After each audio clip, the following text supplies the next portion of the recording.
Hello everyone! Welcome back sa aming simpleng buhay sa probinsya. Buhay freezer pala. Ay, hindi nga pala buhay freezer ngayon dahil napakainit. Welcome to our simple life in the UK. Day off ko nga ngayon, yahoo! At syempre, alam nyo naman kapag day off, automatic na nag-iiba ang takbo ng utak natin. Biglang feeling mayaman at gustong kumain sa labas.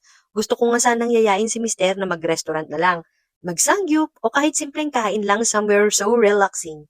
Kaso, bigla kong naalala, Petsa de Peligro pala. Yung ATM card ko kailangan na munang ipahinga. Bawal galawin. Titigan na lang muna natin siya hanggang sa sumahod ulit.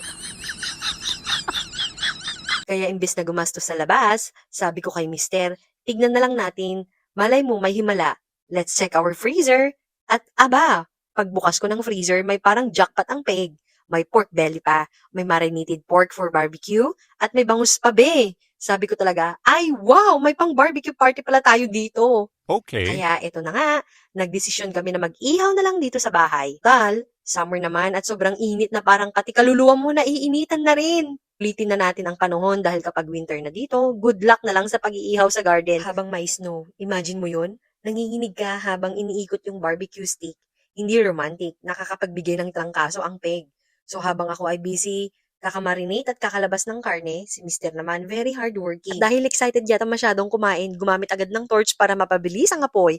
Kaso mga parang hindi na slow cooking ang nangyari. Parang cremation na yata. Bigla kong naamoy na yun, nasusunog na nga yung karne. Sabi ko, Diyos mio, Marimar Mister, yung barbecue natin parang gusto nang maging abo. Hindi pala kaya ni Mister magdahan-dahan sa apoy. Rekta agad. Pero honestly, naisip ko, parang ako rin minsan, yung bunganga ko kasi minsan parang walang preno. Diretso pakman agad magsalita. Habang nag-iihaw siya, eto naman ako, dampot dito, dampot doon, tikim dito, tikim doon. Alam nyo naman, taga-tikim, taga-kain ko, no, pero ang totoo, matakaw lang talaga. Ako yun, grabe, parang hindi nabubusog. Kakadampot ng barbecue, biglang may kanin naman, at ayun na nga, tapos napaisip ako, may matitira pa kayang ulam? At syempre dahil hindi mawawala ang inihaw na bangus, Diyos ko, ang bango-bango, yung tipong naamoy mo pa lang yung ulam ninyo, feeling mo fiesta agad. Tapos kumuha pa ako ng isang fresh na kalamansi sa labas dahil perfect talaga siya na ipares sa sausawan na bagoong na isda.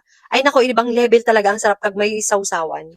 Kahit simpleng inihaw lang, nagiging extra special. Finally nga, naluto na mga kapatid. Kaya dali-dali na kaming pumasok sa loob ng bahay dahil gutom na kami. Siyempre, nakakamay, nakakain today dahil mas masarap talaga ang barbecue at inihaw kapag kinakamay. Aminin nyo yan! Habang kumakain nga kami, naka-on naman ang TV Patrol sa TV. Naku po!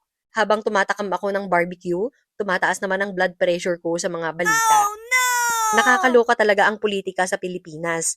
Yung gusto mo lang naman sanang kumain peacefully, pero mabibwisit ka naman sa mga maririnig mo sa balita. Pero kahit ganun, nakasanayan na rin kasi namin ni Mister na manood ng news habang kumakain para naman updated pa rin sa mga nangyayari sa ating bansa sa Pilipinas.